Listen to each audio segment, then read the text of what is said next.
नमस्कार साथियों, हम पढ़ रहे थे व्यक्तित्व टॉपिक और व्यक्तित्व टॉपिक के अंतर्गत हम अध्ययन कर रहे थे व्यक्तित्व का वर्गीकरण के बारे में, अर्थात व्यक्तित्व के प्रकारों के बारे में। और इस व्यक्तित्व के वर्गीकरण को हम तीन आधार पर हम पढ़ रहे थे। किन तीन आधार पर इसका अध्ययन करेंगे?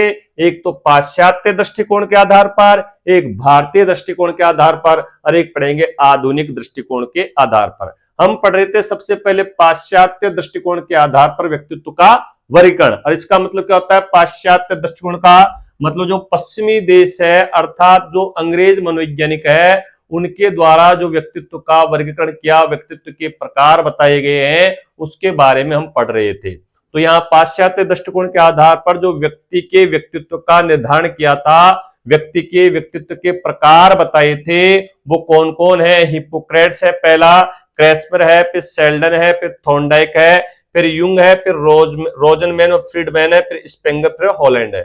देखो यहाँ पर याद करना है 4 4 3 3 2 2 6 6, ये हमने यहां तक पढ़ लिया था। और इसमें हमने जो है इस हिप्पोक्रेट्स, क्रेस्पर और शेल्डन तीन के बारे में हमने अध्ययन कर लिया था। हमने आपको बताया था हिप्पोक्रेट्स ने व्यक्तित्व के 4 प्रकार बताए थे, क्रेस्पर ने 4 बताए थे, शेल्डन ने 3 बताए थे। आज हम जो अध्ययन करेंगे वो करेंगे किसके बारे में? थॉर्नडाइक के बारे में। किसके बारे में करेंगे? थॉर्नडाइक के बारे में। तो ध्यान से पढ़ना है। देखिए सबसे पहले हमने यहां पढ़ रहे थे थॉर्नडाइक का वर्गीकरण। तो इसमें क्या याद रखना है? वही पद्धति के द्वारा आप अध्ययन करोगे जो पहले आपने पढ़ी थी, ठीक है ना। तो देखिए, तो याद रखना है, यहां थॉर्नडाइक ने, किसने बताइए?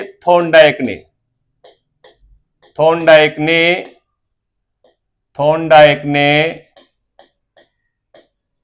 व्यक्ति के व्यक्तित्व का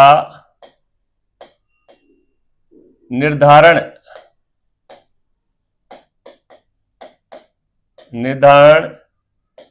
किस आधार पर किया? किस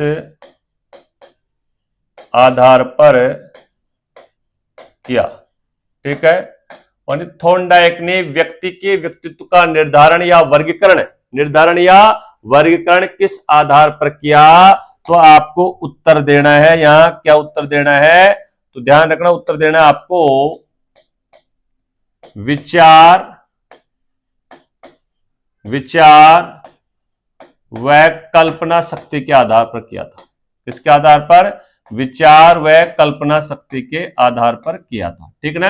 तो पहला प्रश्न क्या बनता है? देखो लैंग्वेज अलग अलग बोल रहा हूं, कुछ भी लैंग्वेज आ सकती है।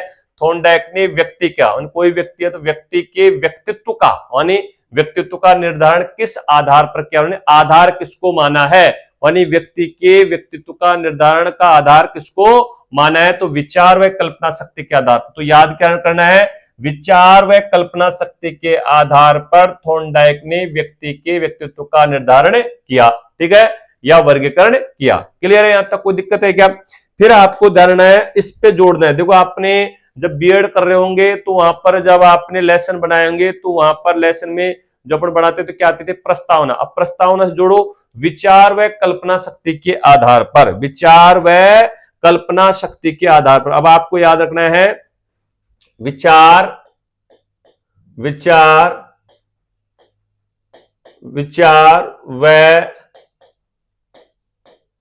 कल्पना शक्ति के आधार पर, कल्पना शक्ति के आधार पर व्यक्तित्व के कितने प्रकार बताए? व्यक्तित्व के कितने प्रकार बताए? अब ध्यान से सुनना है। नेक्स्ट जो प्रश्न बनता है वो क्या बनता है कि थॉर्नडाइक ने विचार व कल्पना शक्ति के आधार पर व्यक्तित्व के कितने प्रकार बताए हैं? तो आपको याद रखना कितने प्रकार बताए हैं। तो ध्यान रखना 3 प्रकार बताए हैं। कितने प्रकार बताइए? बताइए 3 प्रकार बताए हैं, ठीक ना। तो फिर से सुन लीजिए, इसी से जोड़ना है। विचार व कल्पना शक्ति के आधार पर थॉर्नडाइक ने व्यक्तित्व के कितने प्रकार बताए? तो आपको याद रखना है 3 प्रकार बताए थे। कितने प्रकार बताए थे? तीन प्रकार बताए थे। अब तीन प्रकार सर कौन कौन से बताए, याद रखना है कि तीन प्रकार कौन कौन से बताए। तो याद रखना है यहां पे तीन, यहां नीचे लिख लेते हैं यहां, ठीक है ना, आराम से अपने पास जगह है, इसमें ज्यादा विषय वस्तु नहीं है। तो तीन प्रकार इसी से जोड़ना है, तीन प्रकार, तीन प्रकार कौन कौन से बताए हैं, तीन प्रकार कौन कौन से बताए। थॉर्नडाइक ने व्यक्तित्व के तीन प्रकार कौन कौन से बताए हैं, तो आपको याद रखना है, एक तो बताया कौन सा, स्थूल विचारक, कौन सा बताया है, स्थूल विचारक, स्थूल विचारक। दूसरा बताया सूक्ष्म विचारक, क्या बताया है, सूक्ष्म विचारक, क्या बताया बताइए, सूक्ष्म विचारक। और जो तीसरा नंबर का बताया वो बताया प्रत्यक्ष विचारक, क्या नाम बताया, प्रत्यक्ष विचारक। तो ध्यान से सुनना है, यहाँ पे फिर से मैं बोल रहा हूं बार बार में, आपको याद हो जाएगा। थॉर्नडाइक का वर्गीकरण पढ़ रहे हैं, थॉर्नडाइक ने कल्पना व, पूरी लैंग्वेज सुन लेना, किताबी लैंग्वेज जो आप याद करते हो। थॉर्नडाइक ने विचार व कल्पना शक्ति के आधार पर व्यक्तित्व के तीन प्रकार बताए हैं, स्थूल, सूक्ष्म और प्रत्यक्ष। स्थूल व सूक्ष्म है प्रत्यक्ष, ठीक है। प्रश्न का आधार पढ़ना, प्रश्न कैसे बनेंगे, थॉर्नडाइक ने व्यक्ति के व्यक्तित्व निर्धारण किस आधार पर किया, विचार व कल्पना शक्ति के आधार पर। या आधार किसको माना, विचार व कल्पना शक्ति को माना। विचार व कल्पना शक्ति के आधार पर थॉर्नडाइक ने व्यक्तित्व के कितने प्रकार बताए, तीन प्रकार बताए हैं। तीन प्रकार कौन कौन से बताए व्यक्तित्व के, तो स्थूल, सूक्ष्म, प्रत्यक्ष। कैसे याद रखना है, स्थूल, सूक्ष्म, प्रत्यक्ष। कैसे याद रखना है, स्थूल, सूक्ष्म, प्रत्यक्ष। क्लियर, याद हो गया। अब देखिए यहां थॉर्नडाइक का वर्गीकरण पढ़ रहे हैं, तो अभी आपको याद होगा तीन प्रकार बताए, तो पहले आप बताइए, याद करिए। देखो यहां पर आपका टेस्ट हो जाएगा, तीन प्रकार बताए हैं इन्होंने, तो पहला कौन सा हो जाएगा बताइए आपको, तो स्थूल विचारक। क्या हो जाएगा, स्थूल विचारक। क्या हो जाएगा बताइए, स्थूल विचारक। पहला जो हो जाएगा उसका नाम है स्थूल विचारक। दूसरा नाम है उसका, क्या नाम है, सूक्ष्म विचारक। क्या आ जाएगा बताइए, सूक्ष्म विचारक। दूसरे का नाम है सूक्ष्म विचारक, ठीक है। और तीसरे का नाम क्या है, तो याद रखना प्रत्यक्ष विचारक। क्या नाम है बताइए, प्रत्यक्ष विचारक। तीसरे का नाम क्या है, प्रत्यक्ष विचारक, ठीक है ना। तो तीन नाम याद आ गए होंगे आपको, कौन कौन से हैं, स्थूल, सूक्ष्म और प्रत्यक्ष विचारक। अब ध्यान रखना, स्थूल विचारक कौन से होते हैं, ऐसे व्यक्ति, ध्यान रखना, ऐसे व्यक्ति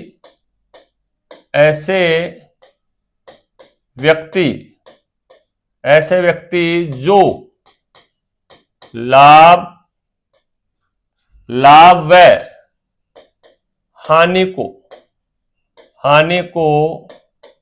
को ध्यान में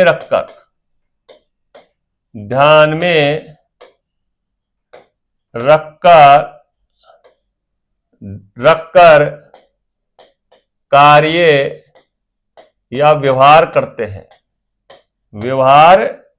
करते हैं, वो क्या कहलाते हैं, तो ध्यान रखना, वो कहलाते हैं स्थूल विचारक। स्थूल विचारक कौन से होंगे व्यक्ति, ऐसे व्यक्ति जो लाभ व हानि को ध्यान में रख करके क्या करते हैं, ध्यान में रखकर कार्य या व्यवहार करते हैं किसी दूसरे व्यक्ति के साथ, वो कौन से विचार कहलाएंगे, स्थूल विचारक। जैसे आपने देखा होगा एक जो व्यापारी होता है, जैसे आपने सुना होगा, जैसे एक व्यापारी होता है, जैसे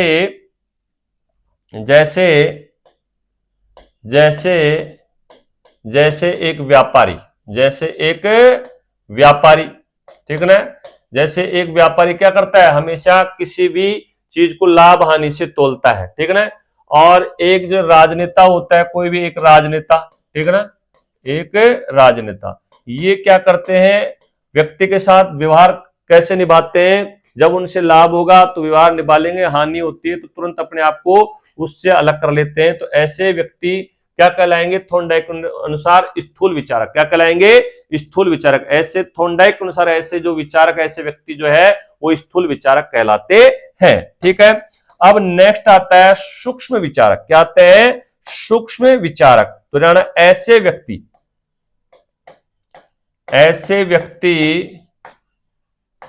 ऐसे व्यक्ति जो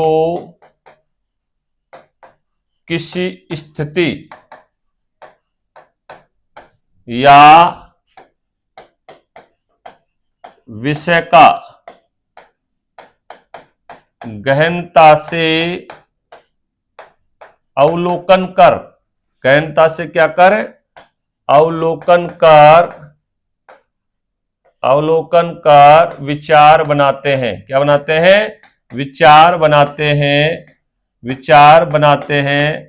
बताओ क्या कहलाएंगे? तो धारणा वो सूक्ष्म विचारक। जहां पर थॉर्नडाइक क्या कहता है कि समाज में ऐसे व्यक्ति जो किसी स्थिति या विषय का गहनता से क्या करते हैं, पहले से उसका अवलोकन, उसको देखते हैं, ठीक है, उसके बारे में पूरी जानकारी करते हैं, तो फिर उस पर क्या बनाते हैं, अपने विचार बनाते हैं। तो ऐसे जो विचार बनाने वाले जो व्यक्ति हैं वो क्या कहलाएंगे? सूक्ष्म विचारक। क्या कहलाएंगे? सूक्ष्म विचारक, ठीक ना। तो जैसे एक न्यायाधीश होता है, जैसे क्या होता है, जैसे एक न्यायाधीश होता है, जैसे एक न्यायाधीश होता है, जैसे एक जज, एक न्यायाधीश जो होता है, एक न्यायाधीश, ठीक ना, एक न्यायाधीश, ठीक है, क्लियर। फिर आता है प्रत्यक्ष विचारक। प्रत्यक्ष विचारक कौन होंगे? ऐसे व्यक्ति जो किसी स्थिति का प्रत्यक्ष अवलोकन करके या विषय का अवलोकन करके, ठीक ना। तो क्या है? ऐसे व्यक्ति जो किसी स्थिति या आप कह सकते हो विषय या स्थान, कुछ भी, ठीक ना, स्थिति या विषय का प्रत्यक्ष यानी सामने अवलोकन करके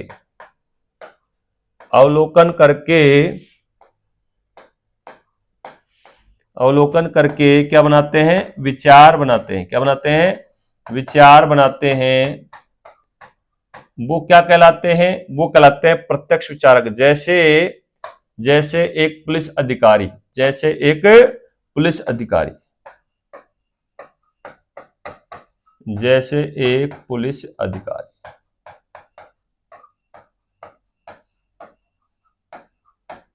फिर से सुनना, हम पढ़ रहे हैं थॉर्नडाइक का वर्गीकरण।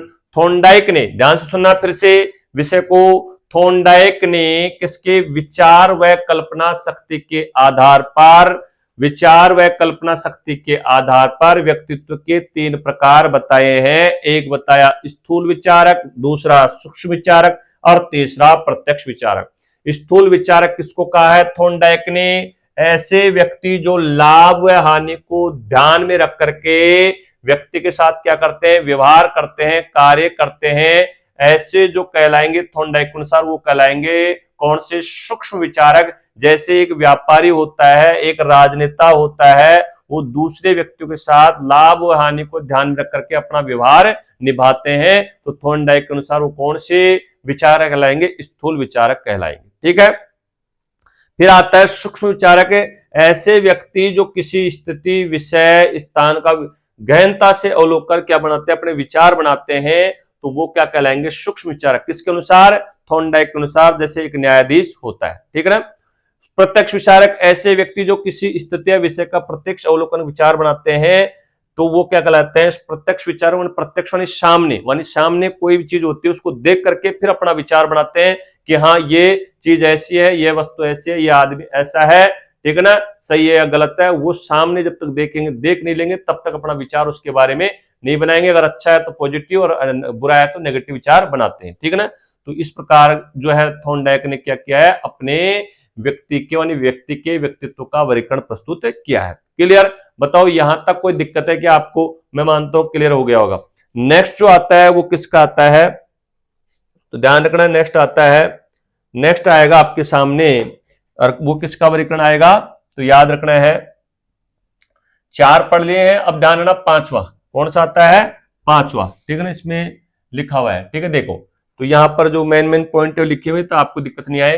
तो युंग या जुंग का वर्गीकरण। किसका? युंग को जुंग भी कहते हैं, कई जगह लिखा हुआ मिलता है, युंग कह दो चाहे जुंग कह दो, एक ही है, ठीक है ना। तो ध्यान रखना है, यहाँ पे युंग के वर्गीकरण में वही हम पढ़ रहे हैं जैसे पढ़ेंगे युंग का वर्गीकरण। तो ध्यान रखना, युंग ने किसके आधार पे किया था? मनोवैज्ञानिक गुणों के आधार पर। किसके आधार पर? मनोवैज्ञानिक गुणों के आधार पर व्यक्ति के व्यक्तित्व का वर्गीकरण प्रस्तुत किया था, ठीक है ना। और कौन से पुस्तक में किया था इन्होंने? साइकोलॉजिकल टाइप्स में किया था। और इन्होंने जो है मनोवैज्ञानिक गुणों के आधार पर व्यक्ति के जो व्यक्तित्व के प्रकार बताए हैं, वो कितने प्रकार बताए हैं? मुख्यतः 2 प्रकार बताए हैं। बाद में इनके शिष्यों को द्वारा जो है एक और इसमें प्रकार जोड़ा गया, जिसका नाम उन्होंने दे दिया उभयमुखी। क्या नाम दे दिया? उभयमुखी। तो ध्यान रखना है यहां पे आता है क्या कि युंग ने, ठीक है ना, युंग ने व्यक्तित्व का आधार यानी व्यक्तित्व के वर्गीकरण का, पूरी लैंग्वेज लिख लेते हैं ध्यान, व्यक्तित्व के वर्गीकरण का आधार किसको माना है? को माना है, ये व्यक्तित्व का आधार माना है, ठीक है ना। ठीक, तो किस चीज को माना है? मनोवैज्ञानिक गुणों को, यानी मनोवैज्ञानिक गुणों के आधार पर अपना वर्गीकरण प्रस्तुत किया था मनोवैज्ञानिक गुणों को, ठीक है ना। तो जानना, युंग ने व्यक्तित्व के वर्ग का आधार किसको माना है? मनोवैज्ञानिक गुणों को। जानना किसको माना है? मनोवैज्ञानिक गुणों का। अब इसी से आप प्रश्न बना सकते हो कि मनोवैज्ञानिक गुणों के आधार पर, क्या याद रखोगे? मनोवैज्ञानिक गुणों के आधार पर याद रखना है मनोवैज्ञानिक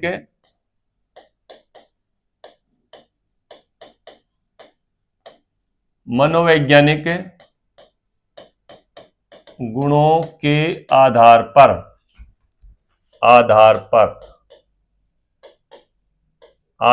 पर युंग ने व्यक्तित्व के कितने प्रकार बताए? व्यक्तित्व के कितने प्रकार बताए? युंग ने मनोवैज्ञानिक गुणों के आधार पर युंग ने व्यक्तित्व के कितने प्रकार बताए? तो आपको याद रखना है मुख्यतः 2 प्रकार बताए। कितने प्रकार बताए? मुख्यतः 2 प्रकार बताए हैं। क्या बताया? कितने प्रकार बताए? 2 प्रकार। अब आपको ये याद रखना है 2 प्रकार कौन कौन से हैं। अगर नेक्स्ट प्रश्न पूछे 2 प्रकार कौन कौन से? 2 प्रकार कौन कौन से हैं? 2 प्रकार कौन कौन से है, ठीक है। अब 2 प्रकार कौन कौन से हैं तो आपको याद रखना है, एक तो कौन सा हो जाएगा? अंतर्मुखी, ठीक है ना। कौन सा हो जाएगा? अंतर्मुखी, इंट्रोवर्ट और एक्सट्रोवर्ट यानी बहिर्मुखी, ठीक है ना। यानी अंतर्मुखी और बहिर्मुखी, तो ध्यान रखना फिर से, युंग का वर्गीकरण, युंग ने व्यक्ति के व्यक्तित्व के वर्गीकरण का आधार माना है। तो किसको माना है? मनोवैज्ञानिक गुणों को माना है। किसको माना है? मनोवैज्ञानिक गुणों को माना है। मनोवैज्ञानिक गुणों के आधार पर युंग ने व्यक्ति के व्यक्तित्व के कितने प्रकार बताए हैं? तो मुख्यतः 2 प्रकार बताए हैं। तो युंग ने व्यक्तित्व के 2 प्रकार कौन कौन से बताए हैं? एक तो अंतर्मुखी और एक बहिर्मुखी, इंट्रोवर्ट एंड एक्सट्रोवर्ट। ठीक है, समझ में आ गया।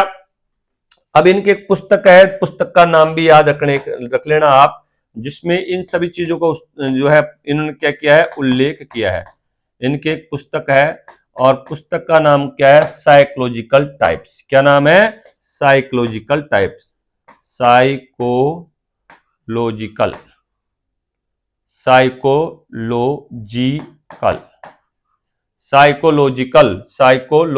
टाइप्स, ठीक है ना। साइकोलॉजिकल टाइप्स, ठीक है ना। मैं ऐसे लिख देता हूं, कई बच्चे ऐसे होते हैं जिनको इंग्लिश थोड़ा कमजोर होती है, तो हम हर चीज का ध्यान रख रहे हैं यहाँ पर। साइकोलॉजिकल टाइप्स, क्या लिख रहे हैं? साइकोलॉजिकल टाइप्स, ठीक है, साइकोलॉजिकल टाइप्स। तो ध्यान रखना, इनकी युंग की एक पुस्तक है जिसका नाम है साइकोलॉजिकल टाइप्स। इनमें सारी चीज का जो उल्लेख किया है 1923, ठीक है ना। तो यहाँ डाना ऐसा प्रश्न पूछता नहीं कि यह सिद्धांत कब प्रकाशित किया गया था, 1923 में, ठीक है ना। तो ये आ गया आपके सामने प्रस्तुत किया गया।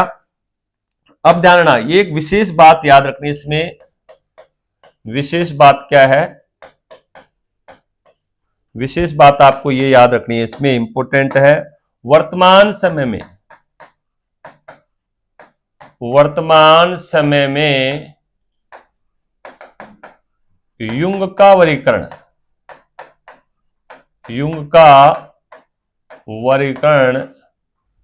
सर्वोत्तम माना गया है। क्या माना गया है? सर्वोत्तम, सबसे उत्तम, सर्वोत्तम माना गया है, सर्वोत्तम माना गया है।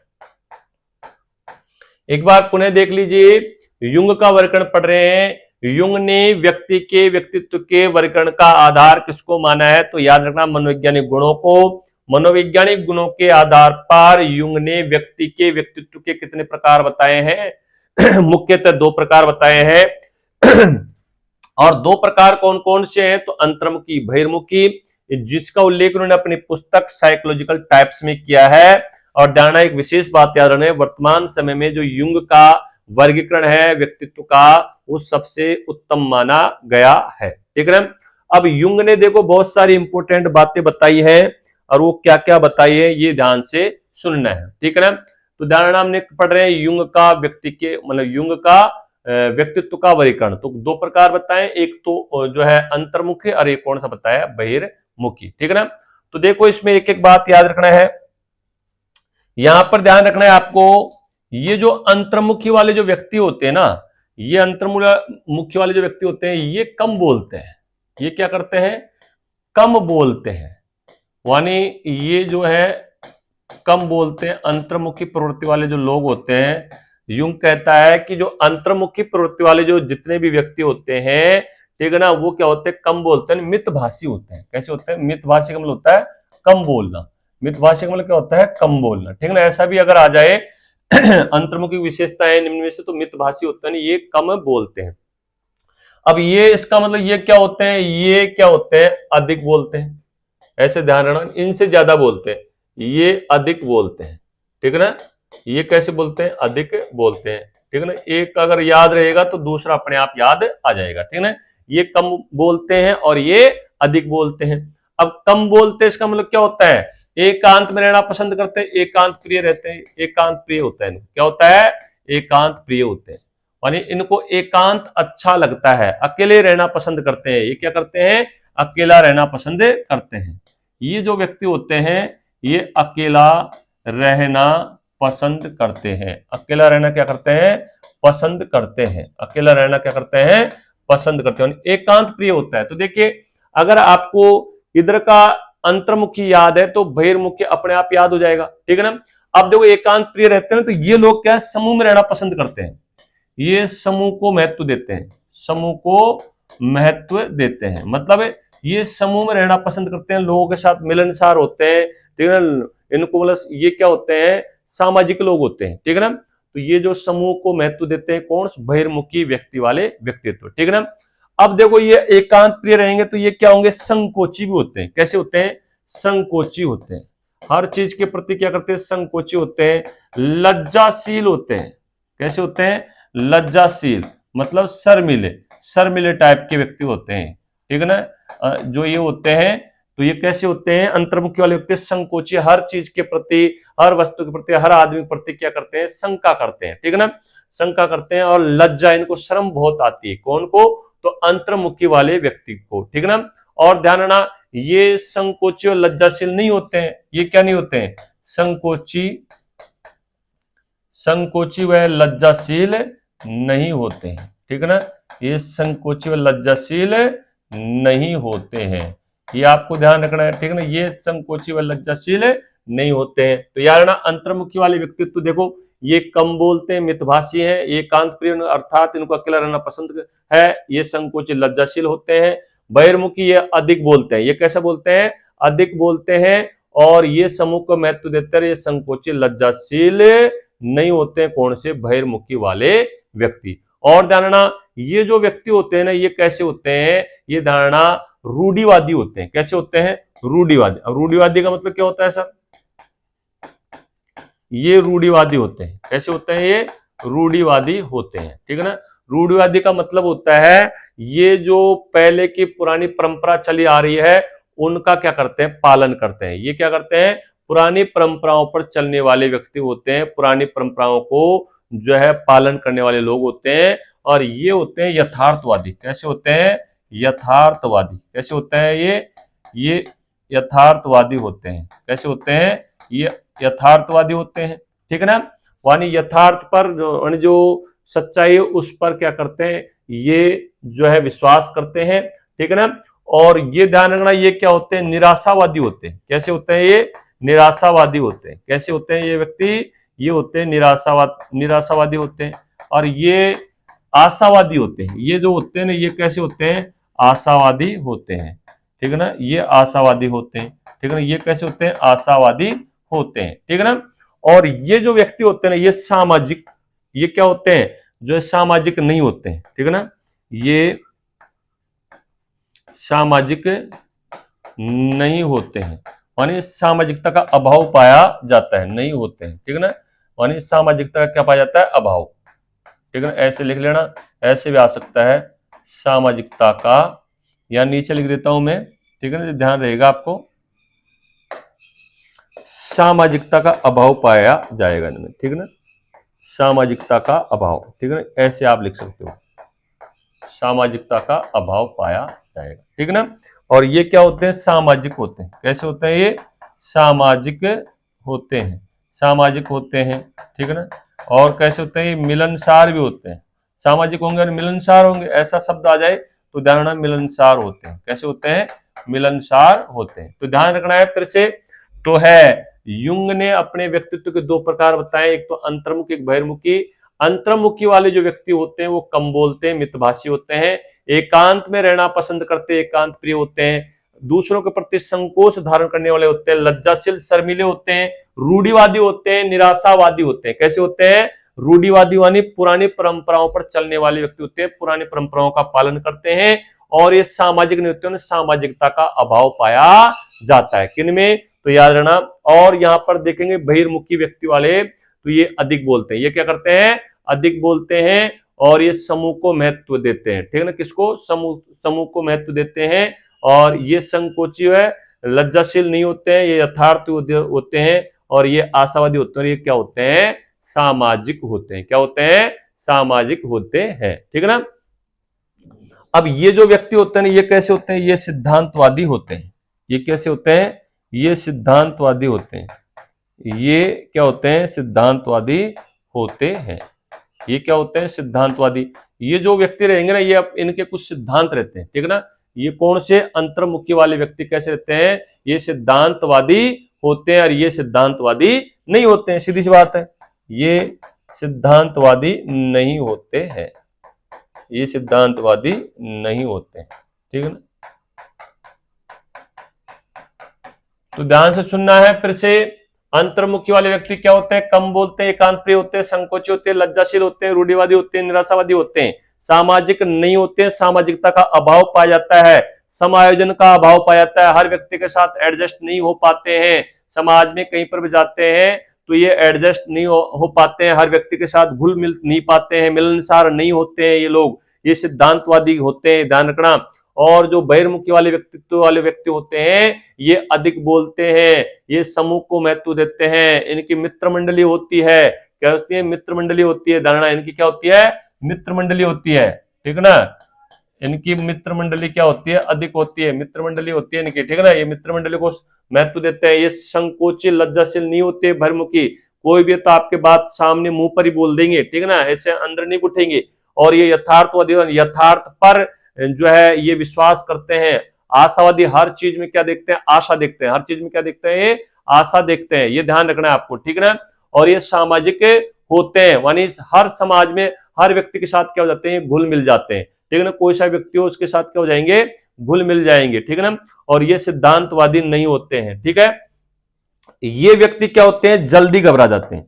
ये जो व्यक्ति होते हैं ना, ये जल्दी घबरा जाते हैं, घबरा जाते हैं, ये जल्दी घबरा जाते हैं, जो अंतर्मुखी वाले व्यक्ति होते हैं वो जल्दी घबरा जाते हैं, और ये जो व्यक्ति होते हैं ना, ये क्या होते हैं, जो है जल्दी नहीं घबराते हैं, अर्थात ये कैसे होते हैं, साहसी होते हैं, साहसी होते हैं, निडर होते हैं, आक्रामक होते हैं।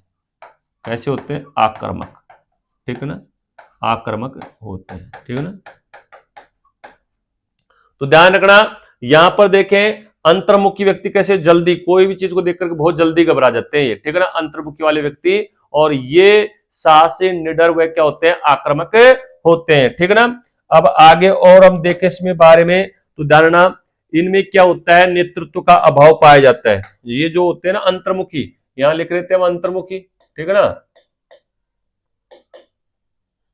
यह अंतर्मुखी लिख रहे थे, यहां पर हम किसके लिख रहे थे, बहिर्मुखी के। किसके लिख रहे थे, बहिर्मुखी के। किसके लिख रहे थे, बहिर्मुखी के, ठीक है ना। तो इनमें क्या होता है, नेतृत्व का अभाव पाया जाता है। ये जो व्यक्ति होते हैं ना अंतर्मुखी, इनमें क्या पाया जाता है, नेतृत्व का अभाव पाया जाता है। इनमें नेतृत्व का अभाव पाया जाता है। क्या पाया जाता है बताइए, नेतृत्व का अभाव पाया जाता है, नेतृत्व का अभाव पाया जाता है, ठीक है ना, ये ध्यान रखना। और इनमें नेतृत्व का गुण पाया जाता है। जो बहिर्मुखी वाले व्यक्तित्व होते हैं ना व्यक्ति, इनमें नेतृत्व का गुण पाया जाता है। इनमें क्या पाया जाता है, नेतृत्व का गुण पाया जाता है। जो बहिर्मुखी वाले जो व्यक्ति होते हैं, इनमें क्या पाया जाता है, नेतृत्व का गुण पाया। नेतृत्व का मतलब किसी भी, जैसे मान लीजिए कहीं पर भी कोई ऐसा सामाजिक काम पड़ जाता है और वहां पर बोलने का मौका हो, वहां खड़ा होकर के कोई भी न्याय करने का मौका हो, ठीक है ना, व्यक्तियों को साथ लेकर चलने का मौका हो, तो वहां पर ये व्यक्ति तो क्या करते हैं, नेतृत्व करते हैं, आगे बढ़ चढ़ करके भाग लेते हैं। जबकि ये व्यक्ति होते हैं ना अंतर्मुखी, ये क्या हो जाते हैं, पीछे खिसक जाते हैं, ठीक है ना, ये क्योंकि ये जल्दी घबरा जाते हैं। मान लो कोई ऐसे व्यक्ति, मतलब कोई ऐसी बात हो गई तो ये जल्दी क्या हो जाएंगे, वहां से दूर हट जाएंगे, ठीक है ना। तो ये ध्यान रखना। और देखो क्या न्याय है इसमें, तो देखो, हाँ, और देखो ये क्या होते हैं, ये जो व्यक्ति होते हैं ना अंतर्मुखी वाले, ये स्वार्थी होते हैं।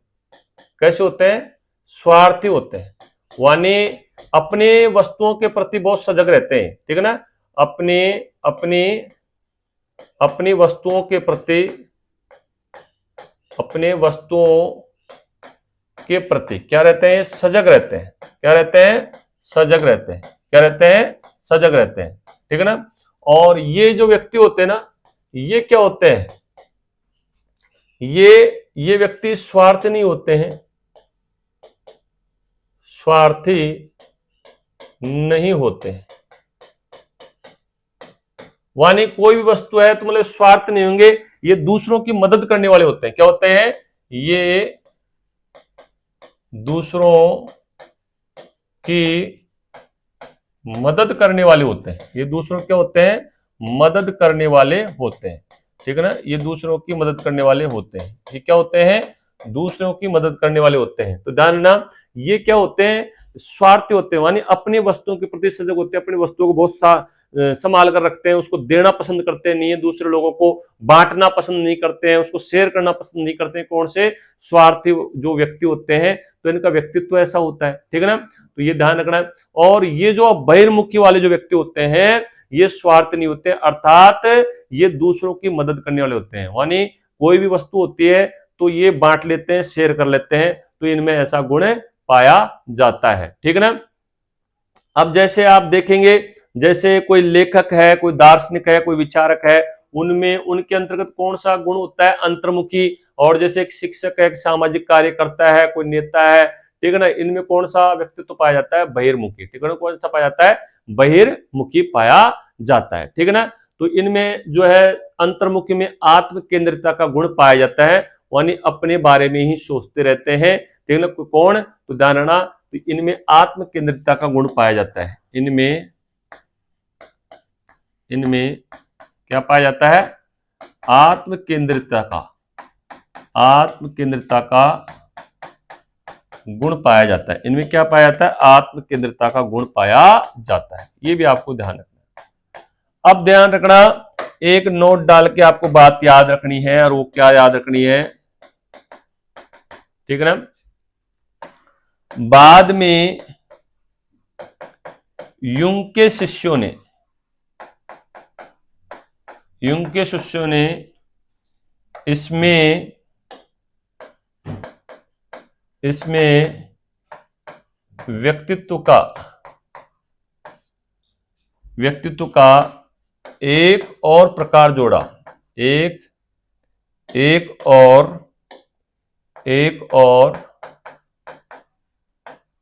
प्रकार जोड़ा और उसको क्या नाम दिया? उसको नाम दिया उभयमुखी। क्या नाम दिया बताइए? उभयमुखी। क्या नाम दिया? उभयमुखी।